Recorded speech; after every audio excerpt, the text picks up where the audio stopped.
KNR news కి స్వాగతం. వార్తల ముందుగా ముఖ్యాంశాలు.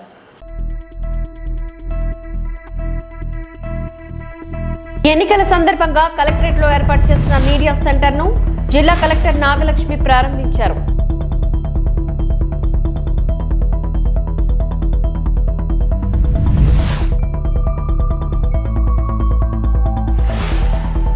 చీపురుపల్లి నియోజకవర్గంలో బొత్స ప్రచారం జోరు.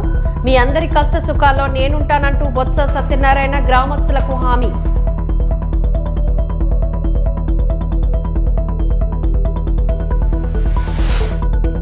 విశాఖ స్టీల్ ప్లాంట్ ను పరిరక్షించడమే నా ప్రధాన ధ్యేయం. గాజువాక నియోజకవర్గ టీడీపీ జనసేన బీజేపీ అభ్యర్థి పల్లా శ్రీనివాసరావు పిలుపు.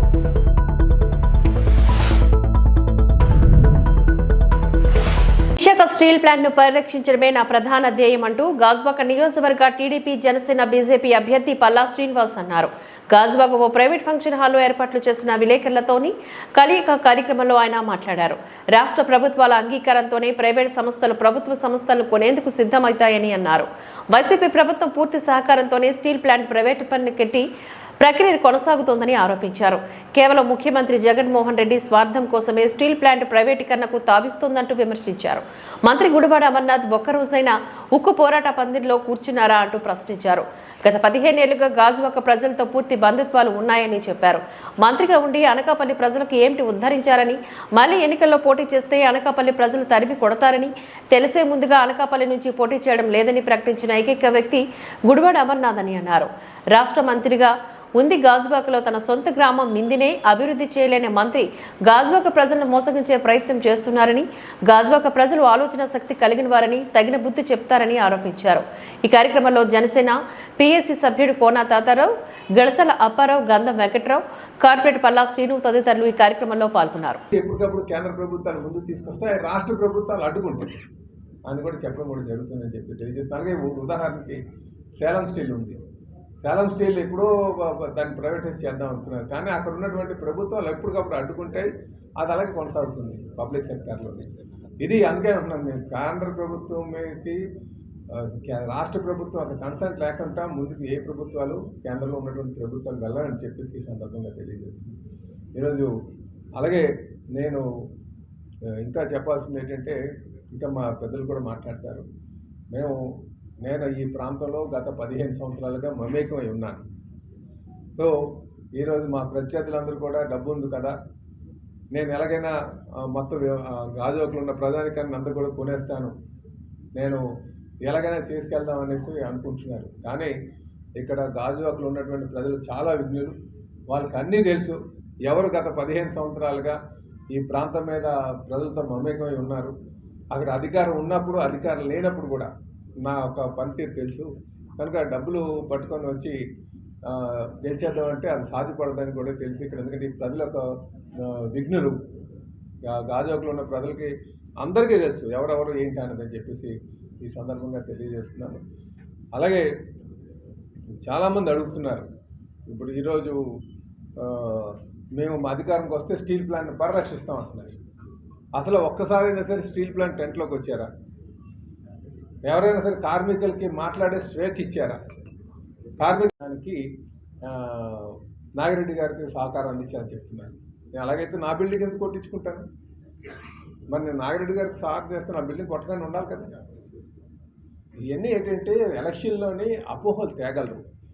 ఈరోజు ఏం చేస్తున్నారంటే జనసేన తెలుగుదేశాన్ని డివైడ్ చేయడానికి ఇలా ఈ వాదనలు తీసుకొస్తున్నారు. ఇది మీరు గమనించాలి. ఇంకా తెస్తారు, ఇంకా చాలా వాదనలు తెస్తారు. దీన్ని మనం సమర్థవంతంగా, అందుకే మేము చాలా కలిసికట్టుగా ఉన్నాం. రేపు ఎన్ని డివిజన్లు వీళ్ళు తేడానికి ప్రయత్నం చేసినా సరే జనసేన తెలుగుదేశం బీజేపీ ఉమ్మడిగా వెళ్ళి ఎవరైతే మా ఉమ్మడి ఎజెండా రాష్ట్ర విస్తృత ప్రయోజనాలు దృష్టిలో పెట్టుకొని జగన్మోహన్ రెడ్డి అన్న వ్యక్తిని ఇంటికి పంపించడమే. కనుక నేను ఎప్పుడు కూడా రాజకీయంలో త్రికరణ శుద్ధిగా చేస్తా. నాకు చెప్పేది ఒకటి చేసేది ఒకటి అనేది నాకు జీవితంలో లేదు, నా డిక్షనరీలో లేదు. నేను ఏం చేస్తానో అదే ఆలోచిస్తాను, అదే చెప్తాను. కనుక ఇవన్నీ కూడా డివిజన్ క్రియేట్ చేసినటువంటి వాదనలు అని చెప్పేసి తెలియజేస్తాను. నమస్కారం. చేసేస్తుంది కనుక మీరు పొత్తులో భాగమైనా సరే మీరు ఏం అనలేరు అని అనుకుంటున్నారు. మీకు మొదటి నుంచి మేము చెప్తున్నాం, కేంద్ర ప్రభుత్వం ఆ పాలసీ ఇప్పుడు పెట్టింది కాదు. ప్రైవేటైజేషన్ పాలసీ 1991 సంస్కరణలు వచ్చిన దగ్గర నుంచి ఉన్నాయి. ఆ గ్లోబలైజేషన్ అనేది లిబరలైజేషన్ అండ్ గ్లోబలైజేషన్ అనే నినాదంతో 1991లో తీసుకున్నటువంటి నినాదం. అప్పటి నుంచి ఈ పాలసీ ఉంది. ఆ పాలసీ ఎప్పుడు కూడా అవి ప్రైవేటైజ్ చేద్దాం అనుకుంటే అప్పుడు ఉన్నటువంటి రాష్ట్ర ప్రభుత్వాలే అడ్డుకుంటాయి. మీకు వాజ్పేయి గారు ముఖ్యమంత్రిగా ఉన్నప్పుడు, ప్రధానమంత్రిగా ఉన్నప్పుడు, ముఖ్యమంత్రిగా చంద్రబాబు నాయుడు గారు ఉన్నప్పుడు, ఆ రోజు కూడా ప్రపోజల్ వచ్చినప్పుడు దాన్ని కార్మికులందరూ తిరగబడితే ముఖ్యమంత్రిగా చంద్రబాబు నాయుడు గారు దాన్ని ఒత్తిడి తీసుకొచ్చి ఆపారు. మీకు అదే చెప్తాను. అలాగే సేలం స్టీల్ ఉంది. తమిళనాడులో సేలం స్టీల్ మనకంటే ముందు పెట్టారు ప్రపోజల్, ప్రైవేటైజేషన్ ప్రపోజల్. కానీ అక్కడ ఏ రాష్ట్ర ప్రభుత్వం వస్తే ఆ రాష్ట్ర ప్రభుత్వం దాన్ని అదుకుంటాయి. ఇది ఇక్కడ జగన్మోహన్ రెడ్డి గారి మీద నమ్మకం లేక మేము అదే అంటున్నాం. ఇది కాంగ్రెస్ ఒకటి, గవర్నర్ ఒకటి, సింగరాణి కాంగ్రెస్ కూడా వాళ్ళు అడ్డుకున్నారు. మీకు ఏమంటే రాష్ట్ర ప్రభుత్వం కన్సల్ట్ లేకుండా ప్రైవేట్ ఇన్వెస్టర్ రాడు. ఇది మీరు అందరికీ చెప్పాల్సినటువంటి విషయం. ఇది తెలుసు చాలా మందికి. అందుకే మీరు కార్మికులు ఒకసారి రాష్ట్ర ప్రభుత్వం గత తెలుగుదేశం ప్రభుత్వ హయాంలో ప్రజలకు మెరుగైన సేవలు అందించిన రేషన్ డీలర్ల వ్యవస్థను ఎప్పుడు అధికారంలో ఉన్న వైసీపీ ప్రభుత్వం నిర్వీర్యం చేసి అన్యాయం చేయడం ఎంతవరకు సమంజసము అంటూ రేషన్ డీలర్ల రాష్ట్ర అధ్యక్షుడు లీలా మాధవరావు అన్నారు. స్థానిక ఆటనగర్లో విశాఖ జిల్లా రేషన్ డీలర్ల అసోసియేషన్ ఆధ్వర్యంలో పాత్రికేయుల సమావేశాన్ని నిర్వహించారు. ఈ సమావేశంలోని లీలా మాధవరావు మాట్లాడుతూ ఈ రేషన్ వ్యవస్థ నమ్ముకుని సుమారు 29,500 మంది కుటుంబాలు జీవిస్తున్నాయని అన్నారు. గత టీడీపీ ప్రభుత్వంలో రేషన్ డీలర్లకు సుమారు 20 రూపాయలు ఉన్న కమిషన్ను దఫదఫాలుగా 20 నుంచి 70, ఆ తర్వాత 100 రూపాయలకు పెంచి రేషన్ డీలర్లకు ఆర్థిక భద్రత కల్పించారని, అంతేకాకుండా డీలర్లకు అధిక ఆదాయం కల్పించడంలో విలేజ్ మాల్స్ ను ఏర్పాటు చేయడమే కాకుండా ప్రమాదవశాత్తు రేషన్ డీలర్ ఎవరైనా మరణిస్తే చంద్రన్న బీమా కింద 5 లక్షల రూపాయల బీమా సదుపాయంతో పాటుగా మట్టి ఖర్చుల కింద 15,000 రూపాయలు అందించారని చెప్పారు. అయితే ఇప్పుడు రాష్ట్రంలో జగన్మోహన్ రెడ్డి అధికారంలోకి వచ్చాక రేషన్ డీలర్లకు కల్పించిన అన్ని సదుపాయాలను, హక్కులను కాలరాసి వారి కుటుంబాలను రోడ్డున పడేలా చేస్తుందంటూ ఆవేదన వ్యక్తం చేశారు. రేషన్ డీలర్ల వ్యవస్థ అభ్యున్నతికి తొలగించి తెలుగుదేశం పార్టీ అండగా ఉండేదని, కానీ ఇప్పుడు జగన్మోహన్ రెడ్డి ప్రభుత్వం రేషన్ డీలర్ల వ్యవస్థనే తొలగించేలా పావులు కదిపితే మేమంతా ఐక్యతతో కోర్టులో పోరాడి తమ వ్యవస్థను కాపాడుకోగలిపామని చెప్పారు. ఇప్పటికైనా రేషన్ డిపో డీలర్ల సమస్యను రాజకీయ పార్టీలు తమ మేనిఫెస్టోలో పొందుపరచాలంటూ డిమాండ్ చేశారు. ఈ సమావేశంలోని అసోసియేషన్ రాష్ట్ర కోశాధికారి R Gangadhar Goud, Visakha dealers association అధ్యక్షుడు బాబురావు తదితరులు పాల్గొన్నారు. నిత్యావసర సరుకులు సకాలంలో పంపిణీ చేస్తూ ప్రజల మన్ననలు పొంది పంపిణీ చేయడం జరుగుతూ ఉంది. గత ప్రభుత్వాలన్నీ కూడా రేషన్ డీలర్ వ్యవస్థను గౌరవించి వాళ్ళకి ఇబ్బంది లేకుండా నడపడం జరిగింది. ఎన్టీ రామారావు గారు కొత్తగా ముఖ్యమంత్రి అయిన తర్వాత ఈ డీలర్లు అనేవాళ్ళు టెంపరీగా ఉండేవాళ్ళు పర్మనెంట్గా మార్చి ఒక రోస్టర్ విధానం అంటే రిజర్వేషన్ పద్ధతిలో డీలర్లు నియామకం చేసి పర్మనెంట్ మార్చినటువంటి ఘనత ఎన్టీ రామారావు గారు. వారు అనేక రకాల సరుకులు ఇస్తూ ప్రజా పంపిణీ వ్యవస్థను దేశంలోనే నెంబర్ 1 స్థాయిలోకి వారు తీసుకెళ్లారు. అలా తీసుకెళ్లడంలో మా డీలర్ల పాత్ర కూడా కీలకమైనది. అలా వర్ధిల్లుతున్న వ్యవస్థ చంద్రబాబు నాయుడు గారి టైంలో ఈ-పాస్ విధానం పెట్టి పారదర్శకంగా తయారు చేయడం జరిగింది. గత ప్రభుత్వంలో చంద్రబాబు నాయుడు గారి టైంలో రేషన్ డీలర్లకి 5 సంవత్సరాల పీరియడ్లో 20 రూపాయల నుంచి 100 రూపాయలు కమిషన్ పెంచడం జరిగింది. సంక్రాంతి కానుకలు ఇచ్చి ఆ సంక్రాంతి కానుకలు కూడా రాష్ట్రంలో ఉన్నటువంటి కార్డుదారులు ఇవ్వటం వల్ల డీలర్లకు కూడా సుమారుగా సంవత్సరానికి 18 కోట్ల లెక్కన 5 సంవత్సరాల్లో 100 కోట్ల ఆదాయం మాకు కలిగింది. ఈ రాష్ట్ర ప్రభుత్వం వచ్చిన తర్వాత మా డీలర్ల వ్యవస్థకి ఆహార భద్రతా చట్టం పీడిఎస్ కంట్రోల్ ఆర్డర్ విరుద్ధంగా ఈ రోజున ఎండిఏ వ్యవస్థను తీసుకొచ్చింది. ఈ ఎండిఏ వ్యవస్థ డీలర్ వ్యవస్థ ఆహార భద్రతా చట్టం ప్రకారం పంపిణీ చేయాలంటే వాళ్ళ కొన్ని రూల్స్ రెగ్యులేషన్స్ ఉన్నాయి. నోటిఫికేషను, క్వాలిఫికేషను, ఇంటర్వ్యూ, రాత పరీక్ష పెట్టి డీలర్లను నియమించి 25,000 కట్టుకుని ఆథరైజేషన్ ఇస్తారు. వాళ్ళు మాత్రమే పంపిణీ చేయాలని చట్టంలో ఉండగా ఈ ప్రభుత్వం చట్ట విరుద్ధంగా వాహన వ్యవస్థను తీసుకొచ్చి మమ్మల్ని నిర్వీర్యం చేసి, మా వ్యవస్థను నిర్వీర్యం చేసి మమ్మల్ని ఎందుకు పనికి రాకుండా చేసినటువంటి పరిస్థితి ఈ ప్రభుత్వం చేసింది. గత ప్రభుత్వం హయాంలో మాకు కేంద్ర ప్రభుత్వం ఈ యొక్క కమిషన్ చాలదని నాన్ పీడిఎస్ సరుకులు అమ్ముకుని నెలకు 10,000 రూపాయలు అదనంగా పొందమంటే ఈ వ్యవస్థను ప్రవేశపెట్టడం వల్ల కార్డుదారులు మా దగ్గర రాకపోవటం వల్ల అది మేము నష్టపోయే పరిస్థితి అనేది ఈ రోజున వచ్చింది. మేము అడిగేది ఏంటంటే ఆహార భద్రతా చట్టానికి విరుద్ధంగా నియమించినటువంటి ఎండిఏ వ్యవస్థ ద్వారా కాకుండా రేషన్ డీలర్ల వ్యవస్థ ద్వారానే పంపిణీ చేయాలనేది మా ప్రధానమైనటువంటి డిమాండ్. గత ప్రభుత్వంలో చంద్రబాబు నాయుడు గారు జీవో నెంబర్ 5 ఇచ్చి చనిపోయిన డీలర్లు 14-15 ఏళ్ల పాటు మట్టి ఖర్చులు కానీ, చంద్రన్న బీమా సౌకర్యం కానీ, అనేక రకాల సంక్షేమ కార్యక్రమాలు జీవో ఇచ్చి 5 సంవత్సరాలు అవుతున్నా కానీ ఇంతవరకు ఆ జీవో అమలు చేయగా. ఈ రోజున మేము అడుగుతా ఉన్నాం, ఈ రోజున రాష్ట్రంలో డీలర్లందరికీ కూడా రాష్ట్రంలో ఉన్నటువంటి 60 లక్షల చిల్లర పెన్షన్లు కూడా రేషన్ డీలర్ల ద్వారా పంపిణీ చేయించి పెన్షన్కి ఒక 10 రూపాయలు ఇక్కడ మాకు ఇచ్చేటట్టయితే 36 అవర్స్లో రాష్ట్రంలో ఉన్న పెన్షన్లని కూడా మేము పంపిణీ చేయడానికి సిద్ధంగా ఉన్నామని చెప్పి కూడా ఈ రోజు మేము రాజకీయ పక్షాలన్నింటికి ఒకటి తెలియజేస్తున్నాం. విశాఖ పార్లమెంట్ సీట్తోని పాటు 2 నియోజకవర్గాలకు కాపులకు బీజేపీ అధిష్టానం పునరాలోచించాలని విశాఖ బీజేపీ కాపు అనుబంధం సంఘాల నేతలు డిమాండ్ చేశారు. విశాఖ బీజేపీ కార్యాలయంలో బీజేపీకే విశాఖ ఎంపీ సీటు, దాంతో పాటుగా 2 అసెంబ్లీ సీట్లను కాపు సామాజిక వర్గానికి కేటాయించాలని కోరుతూ విశాఖ జిల్లా కాపు సంఘాల నాయకులు జిల్లా అధ్యక్షులుగా వినతి పత్రాన్ని అందించారు. ఈ సందర్భంగానే బీజేపీ కాపు నేతలు వల్లూరి మోహన్ రావు, సేనాపతి మహేష్లు మాట్లాడుతూ బీజేపీని బలోపేతం చేయడానికి ఎంపీ సీట్తో పాటు గాజ్వాక అసెంబ్లీతో పాటుగా మరొక అసెంబ్లీ సీట్లు కూడా కాపులకు అవకాశాలు ఇస్తే ఈ సీట్లలో ఖచ్చితంగా గెలుస్తామని పేర్కొన్నారు. బీజేపీకి గతంలోని మేయర్, ఎమ్మెల్యే, ఎంపీ స్థానంలో గెలిచిన చరిత్ర ఉందని, ఈ ఎన్నికల్లో ఈ సీట్లను బీజేపీ కాపు సామాజిక వర్గానికి అవకాశం ఇస్తే స్థానిక సమస్యలపైన పార్లమెంట్లో ప్రస్తావన చేసి వాటి సమస్యల పరిష్కారానికి అవకాశం ఉంటుందని, అదేవిధంగా స్థానిక సమస్యలపైన, కాపుల సమస్యలపైన అసెంబ్లీలో ప్రస్తావన చేసి వాటి సమస్యల పరిష్కారానికి అవకాశం ఉంటుందని వారు తెలిపారు. ఈ విషయంపైన కేంద్ర రాష్ట్ర పార్టీ ప్రతినిధులు కూడా అవకాశం కల్పించాలని కోరారు. అంశం ఏంటంటే, ఈ రాష్ట్రంలో పార్లమెంటు శాసనసభ ఎన్నికల ప్రక్రియ మొదలవగానే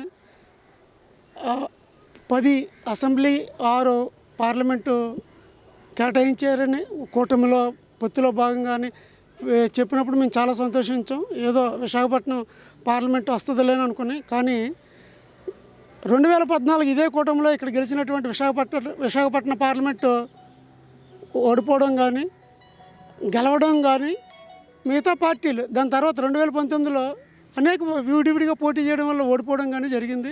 కానీ 2014 పొత్తులో ఏదైతే గెలిచామో మళ్ళీ అదే పొత్తు మళ్ళీ ఇక్కడ పొడిచినప్పుడు అదే సీటు ఇవ్వాల్సిన అవసరం అయితే ఉంది.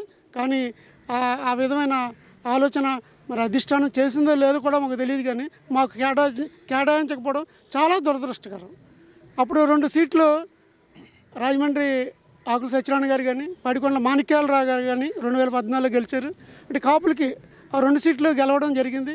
కానీ ఇప్పుడు కాపులకి పార్లమెంట్లో కానీ శాసనసభలో కానీ ఎన్నికవడం తర్వాత సంగతి, పోటీ చేయడానికి కూడా అర్హత లేనటువంటి విధంగా కాపులకి ఏ ఒక్క సీటు కూడా భారతీయ జనతా పార్టీలో కాపులకి కేటాయించకుండా అన్యాయం చేశారు. ఇది చాలా తీవ్రమైన మనోవేదనకు మమ్మల్ని గురి చేసింది.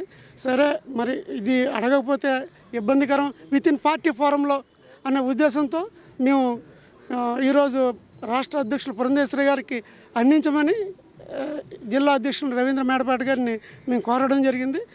అలాగే ఇంకా పొత్తులు కేటాయించారు కానీ ఏది ఎవరికో ఇంకా సమగ్ర పరిశీలనలో ఇంకా మార్పులు చేర్పులు ఉన్నాయి. కాబట్టి మేము ముందుగా రాష్ట్ర పార్టీని అలాగే కేంద్ర పార్టీని కూడా అభ్యర్థన చేయడం జరుగుతుంది.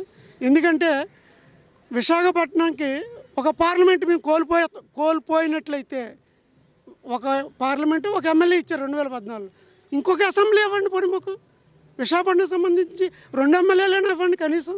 అది కాకుండా ఇది కాకుండా మా కాపులకి ఒకటి కేటాయించాలి. జిల్లాలో రాష్ట్రంలో కాపుల శాతం 30% కాపులు ఉన్నారు. కానీ కాపుల ఓట్లు కావాలి, కానీ కాపు నాయకులు మాత్రం అక్కర్లేదా ఈ రాష్ట్రంలో అని మేము చాలా తీవ్ర మనోవేదనతో అడుగుతున్నాం. నా పేరు డాక్టర్ కేవీ సత్యనారాయణ అండి. నేను Andhra Pradesh Bharatiya Janata party policy research member కింద వర్క్ చేస్తాం. 2019లో భారతీయ జనతా పార్టీ అవకాశం ఇస్తే పెందుతు నుంచి కూడా పోటీ చేసాం. ఇప్పుడు మా ప్రధాన డిమాండ్ ఏంటంటే, పార్టీలో కార్యకర్తల దగ్గర నుంచి నాయకుల వరకు అందరం కూడా సగం మంది కాపు కులానికి చెందిన వాళ్ళమే.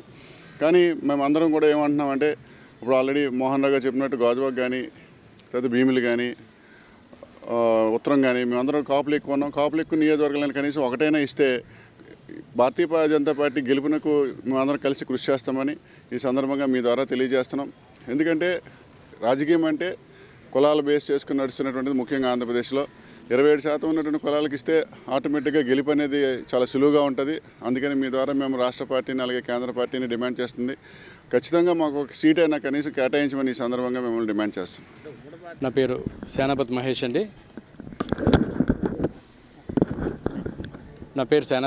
అండి.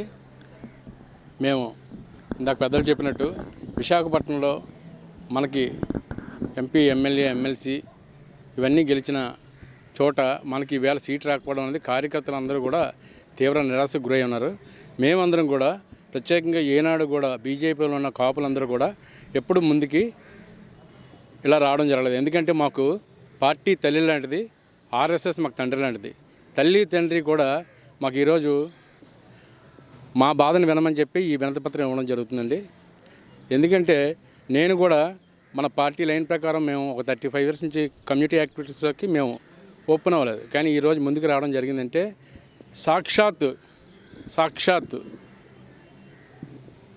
మాజీ అధ్యక్షుడికి ఇక్కడ టికెట్ ఇవ్వలేదంటే అది ఏ రకంగా దారితీస్తుంది. ఇప్పుడు కాపు కమ్యూనిటీ మొగుడు కొట్టినందుకు కాదు, తోటకోళ్ళు తెప్పొడిచినందుకు అన్నట్టు బయట క్షేత్రస్థాయిలోకి వెళ్తే నువ్వు బీజేపీలో ఉండి ఏం చేస్తున్నావు, మీరందరూ ఏం చేస్తున్నారు అని రేపు పొద్దున ఓటు ట్రాన్స్ఫర్ అవ్వాలంటే వాళ్ళని క్షేత్రస్థాయిలోకి వెళ్ళి చెప్తే ముందు నీ గురించి నువ్వు మాట్లాడవయ్యా, నీ పార్టీలో మిగతా పార్టీలు అన్నీ ఇచ్చారు అని అడుగుతున్నారు. సాక్షాత్ మీ అధ్యక్షుడికే మీరు తెచ్చుకోలేకపోయారు, మాజీ అధ్యక్షుడికి. ఇది దీని వెనకాల మేము చేసిన తప్పేంటి, మేము చేసుకున్న పాపం ఏంటి? మాకు డబ్బు లేకపోవడమా, లేదా ఒక అట్టడుగు వ్యవసాయ కమ్యూనిటీ నుంచి రావడం వల్ల ఎక్కడెక్కడి నుంచి ఈవేళ పొత్తు లేనప్పుడు అందరికీ సీట్లు ఇవ్వడం జరుగుతుంది. పొత్తు లేనప్పుడు గతంలో కూడా మా గురుగారు పివి చలపతిరావు లాంటి వాళ్ళకి కూడా పొత్తు లేనప్పుడు ఇవ్వడం జరిగింది. పొత్తు ఉన్నప్పుడు ఎక్కడెక్కడి నుంచో క్యాండిడేట్లు తీసుకొస్తున్నారు. ఇది ఎంతవరకు సమంజసం? ఆర్ఎస్ఎస్ నుంచి ఇలా ఇప్పుడు మోహన్ రావు గారు ఉన్నారు, వీళ్ళందరూ ఆర్ఎస్ఎస్లో పనిచేసి పార్టీలో పనిచేసి వచ్చి ఈరోజు మేము ఒక విశాఖపట్నం గురించి ఎందుకు అడుగుతుంటే ఇది గెలిచే సీటు, మోడీ గారు గెలిచే 400 నియోజకవర్గాల ప్లస్లో ఈ విశాఖపట్నం అనేది మనందరం గిఫ్ట్గా ఇవ్వాలి. మేము అది ఎందుకు అడుగుతున్నామంటే ఇక్కడ మనకి సెంట్రల్ తాలూకా ఈస్టర్న్ నేవల్ కమాండ్స్ ఇవన్నీ కూడా ఉన్నాయండి. ఒక 2 కుటుంబ పార్టీలు ఏలుబడిలోకి వస్తే ఇక్కడ పరిస్థితులు మీరు చూస్తున్నారు, ఇక్కడ జరుగుతున్న గొడవలు చూస్తున్నారు. గతంలో హరిబాబు గారు ఉన్నప్పుడు ఎంత ప్రశాంతంగా ఉంది, ఇప్పుడు ఎంఈవి సత్యనారాయణ గారు అయినప్పుడు ఎలా ఉంది? ఇక్కడ ప్రశాంతమైన వాతావరణం అంటే బీజేపీ పాలిత రాష్ట్రాల్లో అన్నింటిలో కూడా చాలా ప్రశాంత వాతావరణం ఉంది. దీన్ని కనీసం ఈ విషయంలో మా దగ్గర డబ్బు లేదంటే తలా మీలాంటి వాళ్ళ దగ్గర అందరూ కూడా తలా రూపాయి అడుక్కొని మేము పోటీ చేయడానికి సిద్ధంగా ఉన్నాం. మా ఇదేంటంటే ఇక్కడ సత్యనారాయణ గారు చెప్పినట్టు 4 నియోజకవర్గాలు గెలిచాం. అది మమ్మల్ని ఏ దృష్టితో చూస్తున్నారు అనేది రాష్ట్ర పార్టీకి, కేంద్ర పార్టీకి కూడా మేము రిక్వెస్ట్ చేస్తున్నాం. నేను కూడా ఇప్పుడు సాయంత్రం ఢిల్లీ వెళ్ళి నేను ఇంతవరకు ఓపెన్ అవ్వలేదు. ఈ విషయంలో మేము ముందుకు తీసుకెళ్దాం. కూడా మీడియా మిత్రులకి ఇంకొక ప్రత్యేక నా పర్సనల్ అభ్యర్థన, ఇదే పరిస్థితి కొనసాగితే మీకు ఒక ఎగ్జాంపుల్ చెప్తున్నాను. ఈ ఉత్తరాంధ్ర జిల్లాల నుంచి హైదరాబాద్లో ఇవన్నీ వెళ్ళిపోయి వలస కూలీలుగా మిగిలిపోతున్నారు. పెయింటర్స్గా వీళ్ళు ఇళ్లలో పనిచేసే వాళ్ళు ఇలాగే ఉండిపోతున్నారు. కానీ అటు నుంచి వచ్చిన వాళ్ళు ఇక్కడ వ్యాపారాలు ఇవన్నీ ఉద్యోగాలు, వ్యాపారాలు, రాజకీయాలు వాళ్ళే చేస్తే ఇక్కడ మేము ఎందుకు? ముఖ్యమంత్రి జగన్మోహన్ రెడ్డిని ఎప్పుడు పదవిలోంచి తీసేద్దామా అని ప్రజలు ఎదురు చూస్తున్నారని టీడీపీ భీమిలి ఎమ్మెల్యే అభ్యర్థి గంటా శ్రీనివాసరావు పేర్కొన్నారు. ఆయన తన నివాసంలో గురువారం మీడియాతో మాట్లాడారు. చంద్రబాబు నాయుడు న్యాయకత్వం కావాలి అని కోరుకుంటున్నారు. ఇప్పటికే రాష్ట్రంలో టీడీపీ, బీజేపీ, జనసేన కూటమి అభ్యర్థుల ఎంపిక జరిగింది. భీమిలి అభ్యర్థిగా తనను ప్రకటించాక ఆనందపురం, పద్మనాభం, భీమిలి మండలాల నుంచి అనూహ్య స్పందన వస్తుందని తెలిపారు. తన అభ్యర్థిత్వం పట్ల గ్రామాల్లో పండుగ వాతావరణం నెలకొందని చెప్పారు. పలు పార్టీల నుంచి టీడీపీలోకి చేరికలు ఉంటాయని తెలిపారు. ముఖ్యంగా పెద్ద ఎత్తున యువత టీడీపీలో చేరుతోందని అన్నారు. రాష్ట్రంలో విధ్వంసకరమైన పాలన చేస్తున్నారు, అభివృద్ధి లేదు, గ్రామాల్లో రోడ్లు లేవు, కొత్త పరిశ్రమలు రావడం లేదు. దేశంలో సంక్షేమ పాలనకు టీడీపీతో శ్రీకారం చుట్టింది. ఎన్టీ రామారావు అని పేర్కొన్నారు. భీమిలిలో ప్రచార పర్వం పార్టీలో చేరికలతో ప్రారంభమవుతాయని ఆయన పేర్కొన్నారు. తెలుగుదేశం పార్టీకి ఒక కొత్త సువర్ణాధ్యాయం. ఎన్నికల ప్రకటన వచ్చిన దగ్గర నుంచి కూడా ఎప్పుడెప్పుడు ఈ ప్రభుత్వానికి చరంగతం పాడాలి, జగన్మోహన్ రెడ్డి గారికి బై బై చెప్పాలి, మళ్ళీ రాష్ట్రానికి పూర్వభావం రావాలంటే చంద్రబాబు గారి నాయకత్వం కావాలని చెప్పని ప్రజలు కోరుకుంటున్న నేపథ్యంలో మరి డెవలప్మెంట్స్ అని మనం చూస్తూ ఉన్నాం. తెలుగుదేశం పార్టీతో పాటు పవర్ స్టార్ పవన్ కళ్యాణ్ గారు జనసేన పార్టీ, అలాగే భారతీయ జనతా పార్టీ అన్నీ కలిపి ఉమ్మడి కూటమిగా ఏర్పాటు కావటం, అలాగే ఉమ్మడి కోట తరఫున అభ్యర్థులు కూడా 175 అసెంబ్లీ స్థానాలకి అలాగే 25 ఎంపీ స్థానాలకు కూడా ఫైనలైజ్ చేయటం ఇవన్నీ కూడా జరిగాయి. మరి భీమిలి అభ్యర్థిగా ఉమ్మడి అభ్యర్థిగా తెలుగుదేశం పార్టీ నుంచి అలాగే జనసేన భాజపా సపోర్ట్ చేసిన అభ్యర్థిగా నేను అనౌన్స్ అయిన తర్వాత ప్రత్యేకంగా రూరల్ ప్రాంతంలో ఆనందపురం కానీ పద్మనాభం కానివ్వండి లేకపోతే భీమిలి రూరల్ మండలం కానివ్వండి 3 మండలాల నుంచి కూడా ఒక అనూహ్యమైన స్పందన. వాళ్ళు ఎన్నో రోజుల నుంచి కోరుకుంటున్న మనిషి మాకు వచ్చారు, మీలాంటి వాళ్ళు మాకు కావాలి, మేమందరం కూడా పార్టీలో చేరతాం, మీకు మద్దతుగా ఉంటామని చెప్పని గ్రామాలు ఒక పండగ వాతావరణంలో వాళ్ళందరూ కూడా సెలబ్రేట్ చేసుకుంటూ వాళ్ళు ముందుకు వస్తూ ఉన్నారు. ఈరోజు ఈ ఆనందపురం సెంటిమెంట్ కూడా నాకు ఒక కలిసి వచ్చిన మండలం. 2014లో కూడా హైయెస్ట్ మెజారిటీ ఇచ్చిన మండలం. ఆ మండలం నుంచి మనం ఈ జాయినింగ్స్ ప్రారంభం చేసుకోవడం జరిగింది. ఈరోజు ఒక 3 సర్పంచులు అలాగే 200 మంది పైగా వార్డు మెంబర్లు కానీ ఎక్స్ సర్పంచ్లు కానీ లేకపోతే ఈ సొసైటీ డైరెక్టర్లు కానీ లేకపోతే కీలకమైన వ్యక్తులు రావడం జరిగింది. వీళ్ళతో పాటు ప్రతి గ్రామంలో కూడా జాయినింగ్స్ ఉన్నాయి. అవన్నీ త్వరలోనే మండలం టూర్ పెట్టుకోబోతా ఉన్నాం. ఆ మండలం టూర్ పెట్టుకున్నప్పుడు ఏ గ్రామానికి సంబంధించిన నాయకులు ఎవరెవరు చేస్తున్నారో వాళ్ళందరినీ ఆ గ్రామంలో నేను పర్యటనకు వెళ్ళినప్పుడు ఆ గ్రామంలోని అందరి పెద్దల సమక్షంలో ఆ జాయినింగ్స్ కూడా చేసుకుంటామని చెప్పని ఈ సందర్భంగా తెలియజేసుకుంటూ, ఎవరైతే ఈరోజు పార్టీలోకి జాయిన్ అయ్యారో చాలా చాలా కీలకమైన వ్యక్తులు, ముఖ్యంగా మీరు చూస్తూ ఉన్నారు అందరూ కూడా యువత, ప్రత్యేకించి ఈరోజు ఏదైతే భవిష్యత్తు యువత ఉన్నానో అటువంటి యువకులు ఈరోజు ఎక్కువ మంది మొత్తం జాయిన్ అవ్వడం జరిగింది. వాళ్ళకి మనస్ఫూర్తిగా వెల్కమ్ పలుకుతూ స్వాగతం పలుకుతూ, మీకు నేను అక్కడ ఎమ్మెల్యే అభ్యర్థిగా ఒక ఇన్ఛార్జిగా మీకు నేను ఒకటే హామీ ఇస్తా ఉన్నాను, మీకు తెలుగుదేశం పార్టీ కుటుంబంలోకి మిమ్మల్ని ఆహ్వానిస్తూ ఉన్నాం. ఈ రోజు నుంచి మీరు మా కుటుంబంలో సభ్యులు. మీ కష్ట సకాల్లో ఎప్పుడు మీకు తోడుగా ఉంటాం, మీకు అండగా ఉంటాం, మీ బాధ్యతలు మేము తీసుకుంటామని చెప్పని మీకు భరోసా ఇస్తూ, మరి అక్కడ స్థానికంగా ఉన్న నాయకులతో కూడా సమన్వయం చేసుకొని రేపు ఎన్నికల్లో మనం ఘన విజయం సాధించేదానికి మీ వంతు సహాయ సహకారాలు, మీ కృషి ఉండాలని చెప్పని మనస్ఫూర్తిగా మిమ్మల్ని కోరుకుంటూ, మరి మన భవిష్యత్తు అందరం కూడా కలిసి ఒక మంచి ప్రయాణం చేయాలి. దానికి మీ అందరి సహాయ సహకారం కూడా కావాలి. అలాగే మీకు పూర్తి సహాయ సహకారాలు కూడా పార్టీ సైపు నుంచి ఉంటుందని చెప్పిన కూడా తెలియజేసుకుంటా ఉన్నాను. ఇవి ఈరోజు ఆరంభం. ఇక ఈ రోజు నుంచి రోజు కూడా నేను టూర్ షెడ్యూల్ పెట్టుకుంటా ఉంటే దాంట్లో పొద్దున్నే ఈ జాయినింగ్స్ కార్యక్రమం పెట్టుకోవడం జరుగుతూ ఉంది. ఈ పరిపాలన మొదలైంది, ఒక విధ్వంసం ద్వారా ఈ పరిపాలన స్టార్ట్ అయింది.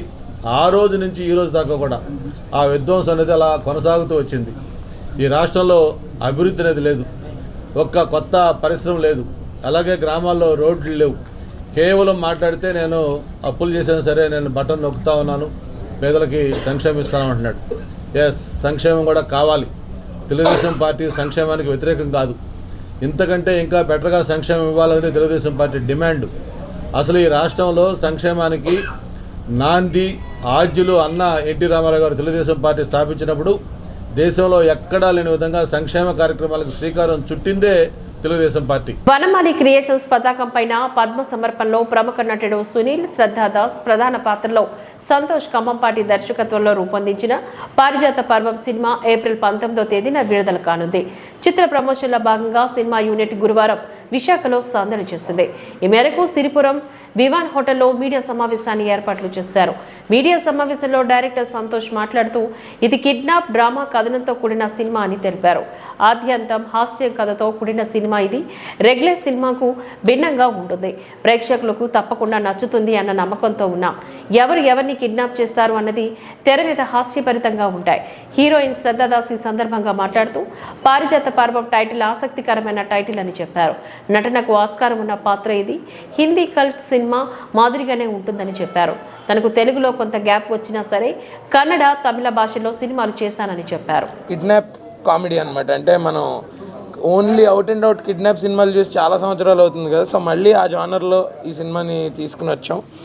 అండ్ ఏప్రిల్ 19th రిలీజ్ అవుతుంది. సో దాని ప్రమోషనల్ టూర్ భాగంగా తిరుపతి నుంచి మొదలుపెట్టి మొత్తం మన స్టేట్ అంతా కవర్ చేసుకుని ఫైనల్గా వైజాగ్లో ఎండ్ చేద్దామని ఇవాళ ఇక్కడికి వచ్చాం. ఇవాళ కూడా కొన్ని కాలేజ్ టూర్స్ అవి ఉన్నాయి.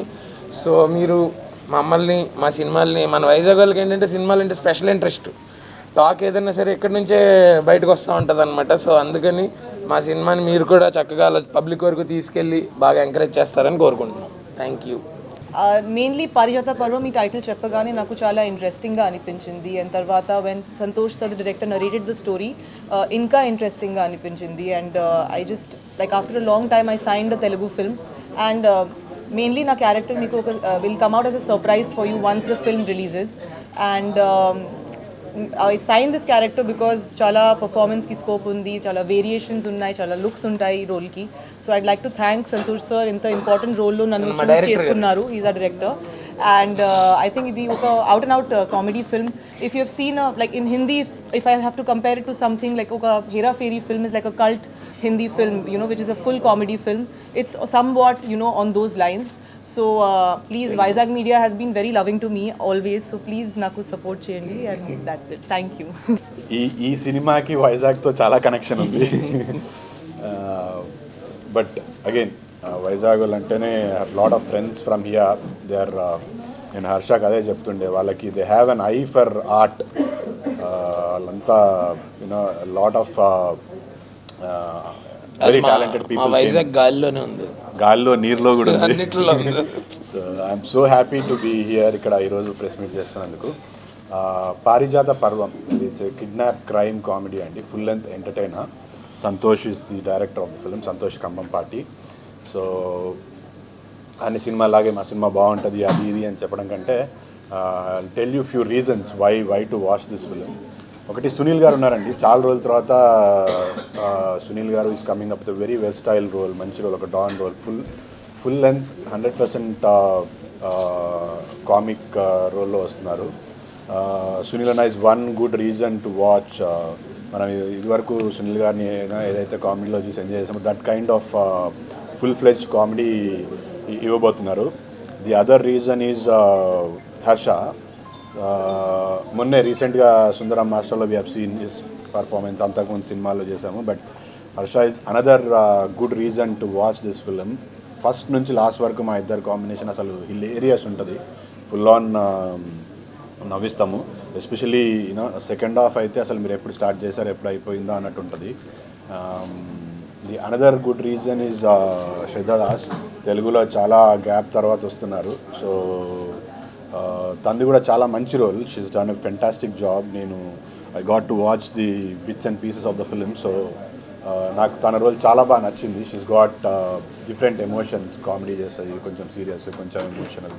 సో తర్వాత సో నాకు కూడా ఇది ఒక మంచి సినిమా, అంటే ఫుల్ ఫ్లెడ్జ్డ్ 100% కామెడీ రోల్ ఇది నాకు, with lots of variations. So teaser కానీ సాంగ్ కానీ మంచి అప్రిసియేషన్ వచ్చింది. త్వరలో ట్రైలర్ కూడా రిలీజ్ చేస్తున్నాము. అండ్ ప్రమోషనల్ టూర్లో భాగంగా తిరుపతి నుంచి స్టార్ట్ చేసి ఈరోజు వైజాగ్లో ఉన్నాము. ఇది 4th డే మాకు. ఎక్కడ పోయినా there has been amazing response. So media వారందరూ ఈ సినిమా గురించి please spread a word. April 19, I know still time ఉంది, బట్ మీరు ఒక మాట స్ప్రెడ్ చేయండి మా సినిమా గురించి, పారిజాత పర్వం గురించి. రీసెంట్గా కీడాకోల, మ్యాడ్ ఇలాంటి సినిమాలు ఎలా అయితే సక్సెస్ అయ్యాయో ఈ సినిమా కూడా అంతే ఎంటర్టైనింగ్గా, అంతే సక్సెస్ అయ్యే ఛాన్సెస్ ఉన్నాయి, provided we do good promotions. And ఆ ప్రమోషన్స్ చేయాలంటే మీడియా సపోర్ట్ చాలా అవసరం మాకు. So please put up a word about this film, especially Vizag media. ఇద్దరు వైజాగ్లో ఉన్నారు, సో మీ బాధ్యత కూడా ఉంది. విశాఖలోని దువ్వాడలో గల తమ భూమి ఆక్రమణ కోసం కొందరు గూండాలు దౌర్జన్యం చేస్తున్నారని బెల్లంకొండ శ్రీనివాసరాజు ఆరోపించారు. ఈ మేరకు విశాఖ పౌర గ్రంథాలయంలో జరిగిన మీడియా సమావేశంలో ఆయన మాట్లాడుతూ తన తండ్రి అప్పలరాజు దువ్వాడలో 1965 సంవత్సరంలో వ్యవసాయ భూమి కొనుగోలు చేశామని అన్నారు.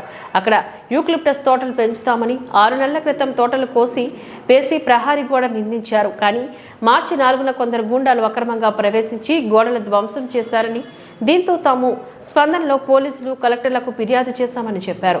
అయినా వారు మళ్లీ దౌర్జన్యం చేసి తమ కుటుంబీకుల మీద దాడికి దిగారు. భూముల కబ్జాకి బీవీ రమణ తమ కుటుంబం మీద దౌర్జన్యం చేస్తున్నారంటూ విచారణ వ్యక్తం చేస్తారు.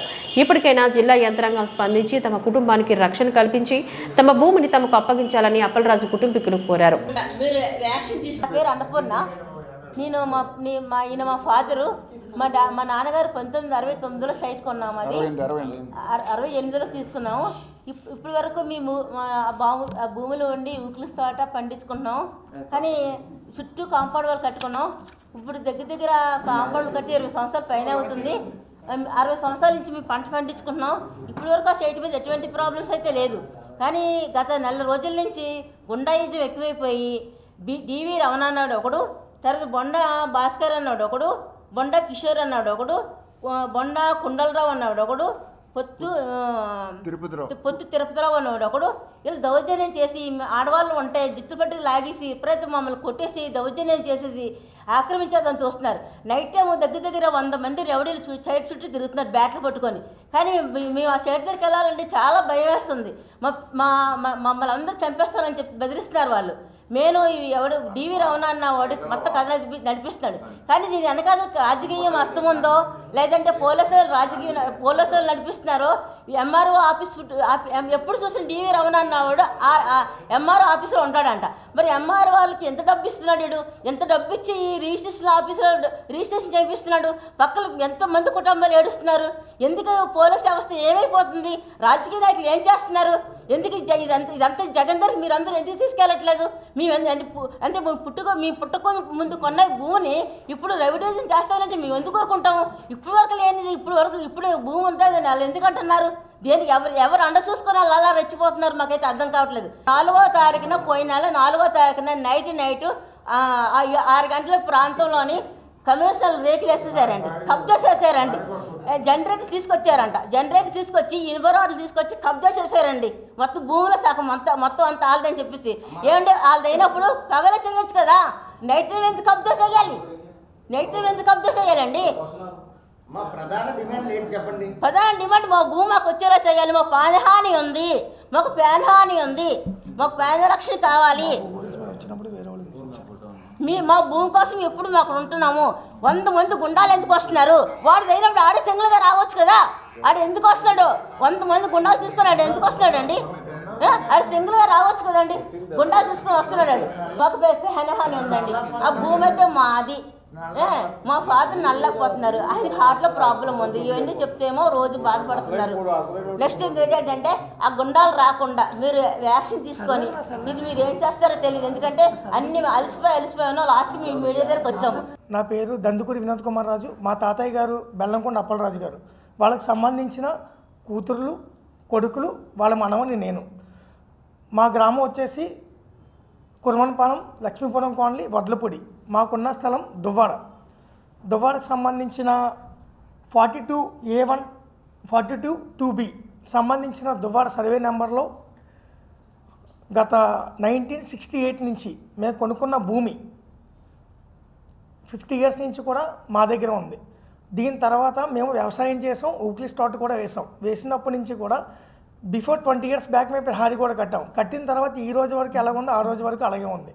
దాని తర్వాత ఏమైందంటే లోకల్లో ఉన్న అంటే మా బ్యాక్ సైడ్ ఉన్న ఫ్రంట్ కూడా బివి రమణ అన్న ఒక వ్యక్తి కబ్జా చేయడం స్టార్ట్ చేశాడు. చేసిన తర్వాత అతను మెల్లిమెల్లిగా మా దగ్గరికి వచ్చిన తర్వాత తను అడిగాం, ఏంటి ఇవన్నీ కూడా ఇందుకు న్యూసెన్స్ అని చెప్పేసి. అడిగిన తర్వాత ఇది మాది అని చెప్పేసి అన్నారు. ఒక వ్యక్తుల్ని అండ్ లేడీస్ని కూడా తీసుకొచ్చాడు.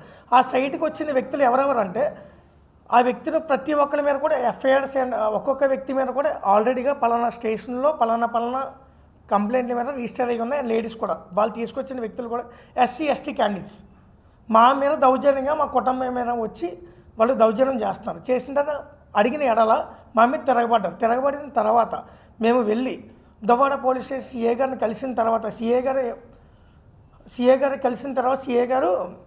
పేపర్స్ అన్నీ తీసుకురామని చెప్పేసి అన్నారు. స్పందనకి వెళ్ళి సిపి గారిని అండ్ కలెక్టర్ గారిని కలిసిన తర్వాత స్పందన దగ్గరికి సిపి దగ్గరికి వెళ్ళిన తర్వాత రిపోర్ట్ ఇచ్చిన తర్వాత అదే మేము తిరిగి ఆన్లైన్లో చెక్ చేసిన తర్వాత ఇదే సిఏ గారు తిరిగి రిపోర్ట్ ఏమి ఇచ్చారంటే ఇరు పక్షాలు 2 పార్టీ వాళ్ళని పిలిపించి సెటిల్మెంట్ చేసాం, 3 lakhs ఇచ్చేసి ఇలా సెటిల్మెంట్ చేసాం అని చెప్పేసి ఆయన తిరిగి రిప్లై ఇచ్చిన ఆ స్టేట్మెంట్ తీసుకెళ్ళి ఇందుకు ఎలా ఇచ్చారని చెప్పి అడిగితే సిఏ గారు మాకు సంబంధం లేదని చెప్పేసి అన్న తర్వాత మేము హైకోర్టుకి వెళ్ళి కంప్లైంట్ కూడా ఇచ్చాం. ఈ వార్త ఇంతటితో సమాప్తం. నమస్కారం.